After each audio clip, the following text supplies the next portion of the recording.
Hey guys, this will be my video guide for Red Maelstrom Arena. I will try to explain all the stages wave for wave, so I also will try to explain all the mechanics step by step through each wave through the arena, so you can see what you have to expect in there. Also some general information about the arena. The Wet Maelstrom Arena is clearly favoring ranged Magicka DPS, so if you have any Magicka class, especially a Magicka Sword or a Magicka Nightblade, try to complete it with one of those two first, because it's the easiest way to complete the Maelstrom Arena. However, it is possible on all setups, stamina or Magicka based. It just gets more difficult. Then you can't get in here with a tank or healer build. You need kind of a damage healer build to succeed, because on some stages the bosses get more and more difficult the longer they live, so you want to kill stuff as fast as possible. Then when you go in the Maelstrom Arena, you will fail quite a lot.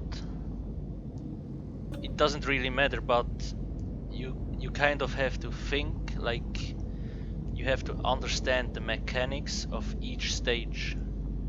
If you don't understand the mechanics, like where are the mobs spawning, which mob does how much damage, or what do you have to avoid, what damage, or what damage can hit you, it doesn't matter.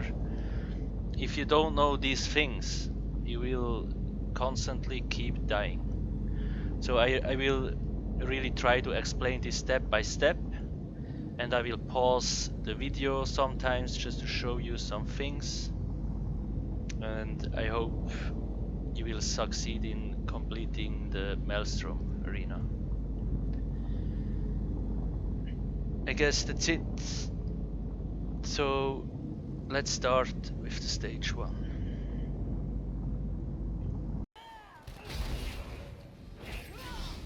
Okay guys, I will show the run on my Nightblade. It doesn't really matter on what class you do it on. Most important is that you understand the mechanics. Once you understand the mechanics, it will be more or less easy on all setups. It is also very important, like, Wet Maelstrom is not easy, so when you have your build, your skills, don't always change skills around, because every time you have to look at your skills where you put them, you kind of lose control over the situation. Because when you have to look at your skills, you can't look at the enemies. That means you will not know what they are doing or where they are. It's just a split second, but you fucking need this split second, I'm pretty sure. So really, if you have an idea for a build, then don't always change it over and over.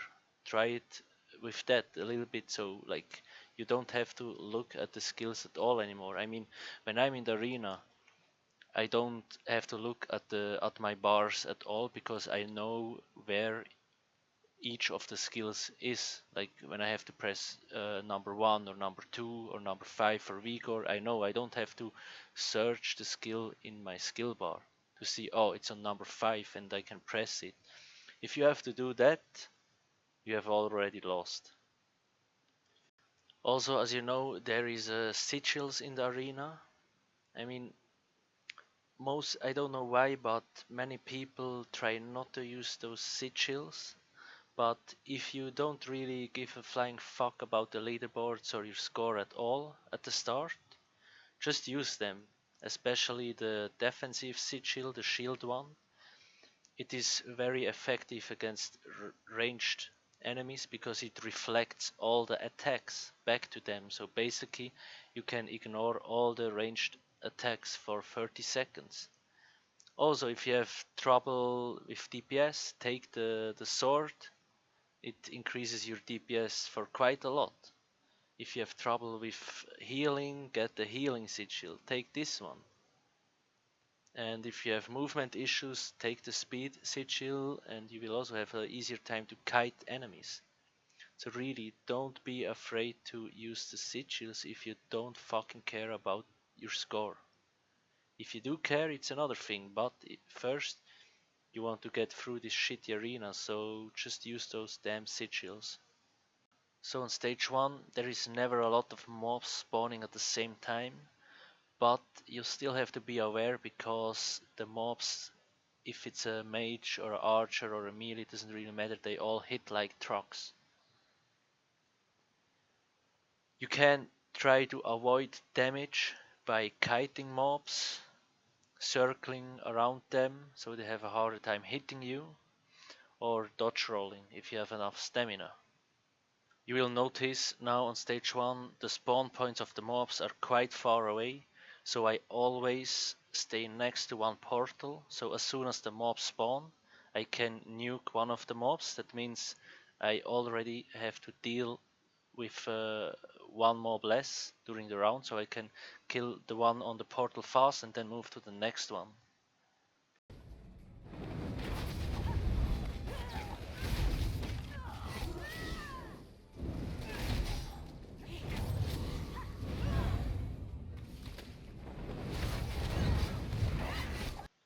Okay, now you see this Deadroff, he really looks pissed off. So this dude has a Fire Breath AoE attack. Make sure to stand not in front of him. Once he starts doing his Fire Breath, he will be locked in the position, so he doesn't follow the Fire Breath doesn't follow you. So you just can stand a little bit to the left or right to avoid the fire attack, and then kill him quite fast because he doesn't have a lot of HP.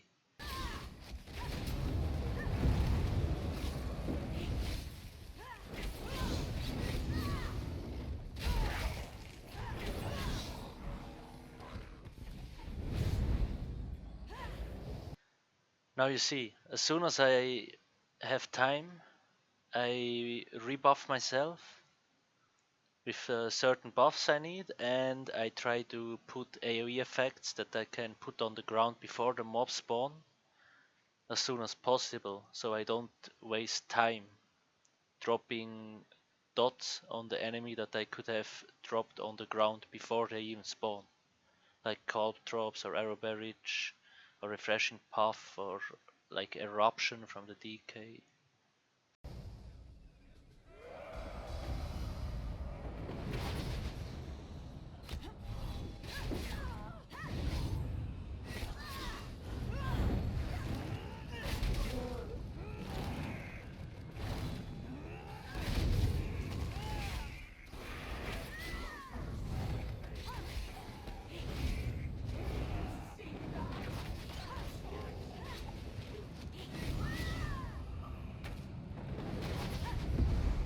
So now you see in the far back there is a skeleton spawning, and next to me there is an archer.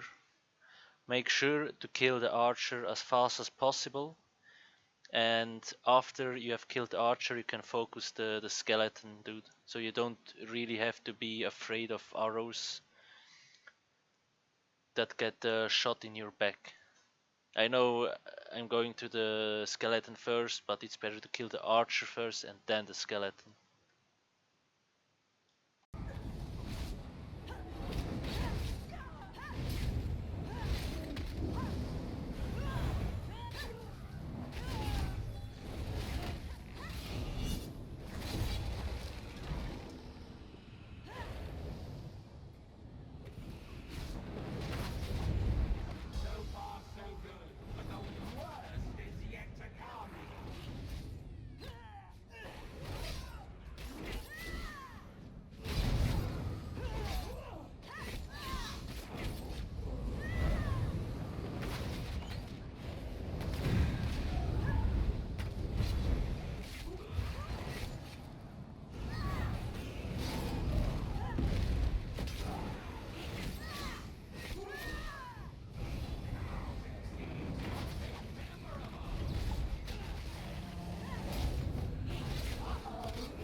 So now the boss fight of the round. As you can see, I already dropped my dots before the fight starts, like when the boss spawns. So I can start right away with DPSing. Also make sure, try to avoid this shitty red, like I don't know, this ball circle ghosty shit on the ground. It will slow you down. It deals a little bit of damage, but more annoying is it will slow you down.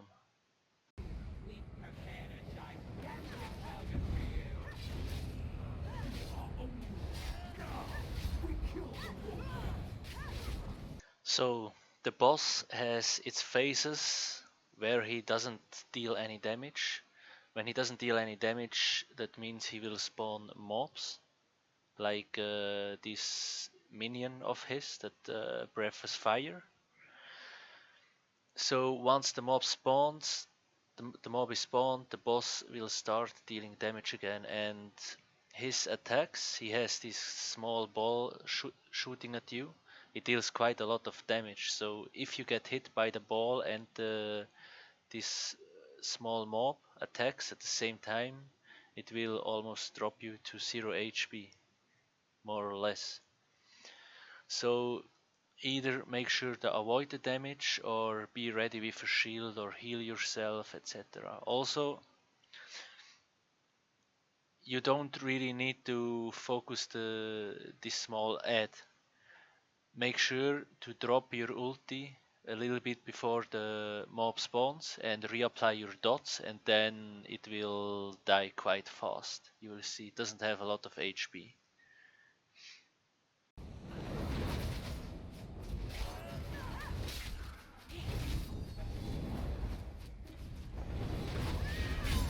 Then the next step is the boss will port away from his earlier location and then get into a like spawn mechanic again, so he will deal no damage to you. If the first ad is still alive, it's best to kill it before you start damaging the boss again, but as I said, it should be dead already.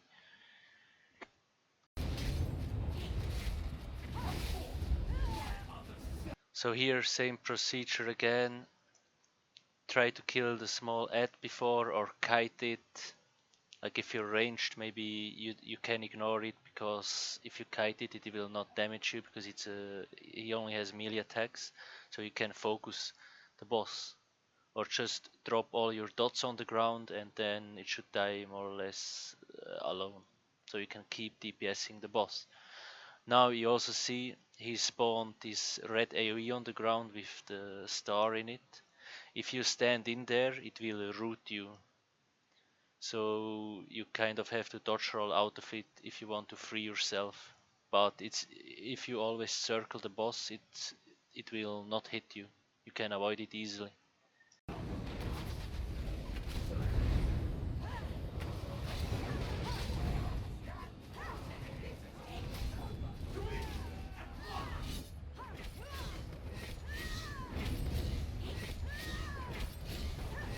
So now you see, like I killed the boss quite fast, but in most cases he will teleport again and repeat the whole situation. So the catch here is, the longer the boss is alive, the more ads will spawn. So after the second time he teleports, you want to make sure he's dead. If he's not dead by then, you don't have enough DPS. So just repeat what you did and try to be faster again. Because it's not really a DPS race here, but it gets more and more difficult because you will have more ads spawning.